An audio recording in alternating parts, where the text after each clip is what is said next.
Регулярный чемпионат КХЛ доигран не будет. Плей-офф для Салавата Юлаева стартует 2 марта матчами с Новосибирской Сибирью. Об этом мы не только поговорим сегодня в программе «Интервью» на главном телеканале республики. Гость студии Ренат Баширов, генеральный директор хоккейного клуба «Салават Юлаев». Здравствуйте, Ренат Рашитович. Добрый день. Ваше сердце, как генерального директора, между столь родными башкирскими финнами и национальной сборной. Вот оно не разрывается? Ну, конечно, разрывается. Но понятно, что мы желаем победы сборной России, переживаем за наших башкирских финнов. Конечно, в первую очередь мы хотим, чтобы все участники этой сборной продолжили чемпионат КХЛ без травм. Мы об этом, конечно, беспокоимся, но будем болеть, конечно, за сборную России. Надеюсь, в финале. В Олимпийском Пекине у нас Кадейкин и Мухаммадуллин в качестве запасных. Общаетесь ли вы с ребятами? Если да, то что они говорят? Переживают ли они, что не выходят на лед? Или, может быть, в принципе, счастливы от того, что оказались там? Они очень переживают, и мы тоже переживаем, потому что они в роли запасных пока, к сожалению, тренируются каждый день. Мы с ними постоянно на связи, они говорят о своих переживаниях. Мы тоже, наш тренерский штаб с ними на связи и тоже подготавливают их к плей-оффу. Конечно, они уже думают о плей-оффе, уже подготовке. Пока команда играет без них, мы, конечно, пожелали им участвовать в игре сборной России, забывать медали. Но запасные тоже свою роль играют. И даже в плане конкуренции то же самое. Никто не хочет быть запасным, хочет участвовать. Поэтому они все равно на позитиве. Как бы там ни было, все равно участие в Олимпиаде – это всегда история для каждого человека, для каждого хоккеиста. Может быть, им даже Андрей Зубарев какие-то напутствия давал, как олимпийский чемпион. Ну, Андрея Зубарева вообще трудно остановить. Я думаю, что несколько советов он им дал. Накануне в Уфу вернулись наши девочки, уфимская Гидели с Олимпийского Пекина. Вообще, самое большое представительство от клубов. Как вам этого удалось добиться? Ну, я скажу, что по мнению нашего тренерского штаба Гидели, наше представительство, наверное, было бы еще больше. Потому что минимум 8 человек, они отмечали, что, исходя из анализа состава, они сказали, что некоторые наши девочки были бы сильнее, чем те, кто были там. Вы знаете, женский хоккей в клубе Салават Юлаева поддерживается очень долгое время. И в детской школе у нас девчонки занимаются, и материальная база, и, не знаю, мне кажется, что само присутствие женского хоккея, оно облагораживает наш хоккей. И я вижу зрителей, которые ходят на этот хоккей, он очень интересен. Говорят, что это другой вид спорта, я, конечно, с этим не соглашусь, он более красивый. А вот кроме хоккея, на Олимпиаде вам какие-то виды спорта еще интересны?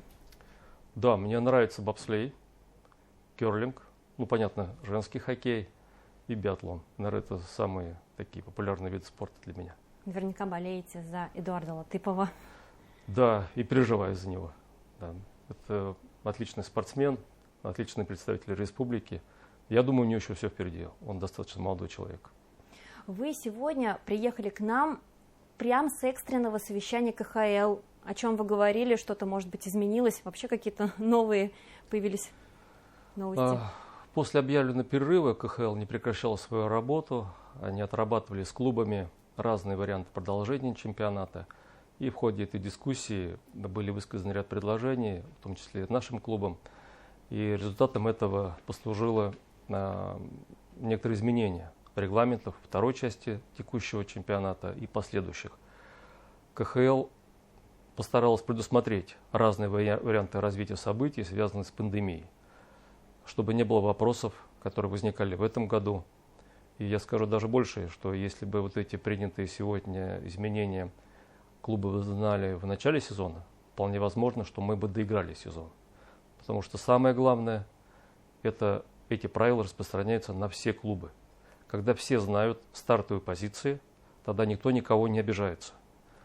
Как сложилось, так сложилось. Поэтому КХЛ, здесь они молодцы, постарались предусмотреть очень разные варианты, даже самые невероятные, но так, чтобы не было вопросов. На каждый вопрос там есть ответ. Я надеюсь, что эти изменения позволят следующий чемпионат как минимум провести в полном объеме, как и текущий плей-офф. Но вы-то голосовали за то, чтобы полностью доиграть все Конечно, матчи регулярно. Конечно, мы хотели доиграть этот чемпионат полностью, независимо от того, в каком составе мы бы были сами. Понятно, что мы могли опуститься ниже 3-го места, но все-таки тем и интересен спорт. Разные обстоятельства, спорт, все может случиться. Да, кто-то может травму получить. Все равно он более честный был бы, и для болельщиков особенно. Мы несколько игр не додали нашим болельщикам. Это для нас, конечно, является проблемой, и есть чувство недосказанности. Досталась Новосибирская Сибирь как соперник первой пары плей-офф. Что скажете о команде, об этом конкуренте? Ну, начну с того, что мы обе игры в этом году им проиграли в этом сезоне. Да, для нас Сибирь представляется очень крепкой командой. Мы хорошо ее знаем, историю этой команды. Еще в те года, когда еще не было КХЛ и чемпионат СССР, я помню эти матчи с детства. Эти были очень упорные. Наши города очень похожи в чем-то. Отношение болельщиков команды. Все знают клубы КХЛ, как трудно играть в Сибири, в Новосибирске. Вот. Я даже рад туда съездить. Мэр Новосибирска Анатолий Локоть, это мой товарищ. Давно мы с ним не виделись. Я думаю, мы с ним встретимся, обсудим на игру наших команд. Это сильная команда, сильный вратарь, сильный тренер. Поэтому, если кто-то говорит о том, что Сибирь для Уфы это легкий вариант, это не так, конечно. И пройденный чемпионат в этом году, я повторюсь, 2 проигранные игры говорит о многом, что мы можем столкнуться с большим сопротивлением. Конечно, игры в чемпионате несколько другие, в отличие от игр плей-офф. Конечно, мы подойдем очень ответственно к этим играм. Надеемся, что у нас силы хватит выиграть этот раунд. В интернете, на хоккейных форумах, на болельщицких форумах именно болельщики «Авангарда», Салавата Юлаева и Акбарса очень обсуждали эту тему. Изменение места в регулярном чемпионате Салавата Юлаева и Акбарса с 4 на 3, с 3 на 4, как раз-таки в связи с тем, что соперник поменялся. Вот, то есть вам так не кажется, что с «Авангардом» было бы проще или с «Авангардом» было бы сложнее? Мы слышали об этих дискуссиях среди болельщиков и читаем публикации и комментарии болельщиков не только своего клуба, но и других клубов. У нас, знаете, готовый ответ на это. Мы свое место завоевали не в лотерее. Мы боролись в каждой игре с самого начала сезона. Поэтому мы считаем 3-е место для нас это заслуженное место. Клуб к этому шел. Конечно, мы рады были занять и 1-е, и 2-е место, но мы считаем, мы на своем месте. Мы думаем, что, конечно, нельзя тут, я не буду лукавить и говорить о том, что нам все равно буквально. Конечно, чисто эмоционально может быть, да, сыграть с «Авангардом», с которым мы в последнее время играем каждый плей-офф и очень упорно, или с «Сибирью», может быть, эмоционально это кажется легче. Возможно, легче настроиться где-то. Но не думаю, плей-офф сюрпризы бывают. Сюрпризы бывают и очень часто, поэтому и интересен этот плей-офф. Я думаю, что команде в конечном итоге безразлично, с кем играть. Мы с самого первого дня чемпионата предугадывали, что у нас будет сложный путь. И поэтому мы готовы были сыграть вначале и с «Авангардом», и с «Акбарсом», и с любой другой командой. Салават Юлаев способен обыграть любую команду. В каком физическом состоянии сейчас находится Салават Юлаев, сами хоккеисты? Вот 3 игры контрольные уже прошли, что о них скажете? По-моему, в Екатеринбурге вы даже присутствовали, да. Могу ошибаться. Да, команда только что вчера вернулась. Мы провели товарищескую игру, 2 товарищеские игры в Екатеринбурге с автомобилистом. Обе игры выиграли. Команда находится в боевом состоянии. Нам вот руководство клуба очень игры эти понравились. Мы посмотрели разные сочетания, увидели главное настроение команды, потому что нас беспокоил вынужденный перерыв. Но мы нашли команду в очень боевом настроении. Есть желание у команды, все стремятся начать быстрее плей-офф. И в заключении Что нас ждет впереди? Выходные ли есть у команды? И какие еще матчи успеет сыграть Салават Юлаев до начала плей-офф?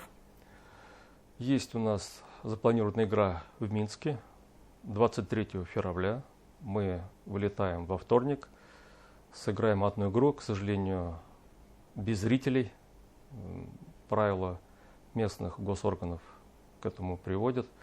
Жалко, что без зрителей, потому что в Минске, я часто езжу теперь с командой, вижу, наверное, в Минске лучшее шоу, и обстановка там очень мне нравится. Жалко, что без зрителей, но они тоже готовятся к плей-офф, и мы посчитали, что такой соперник, как «Динамо Минск», нам как раз подходит перед раундом с Сибирью.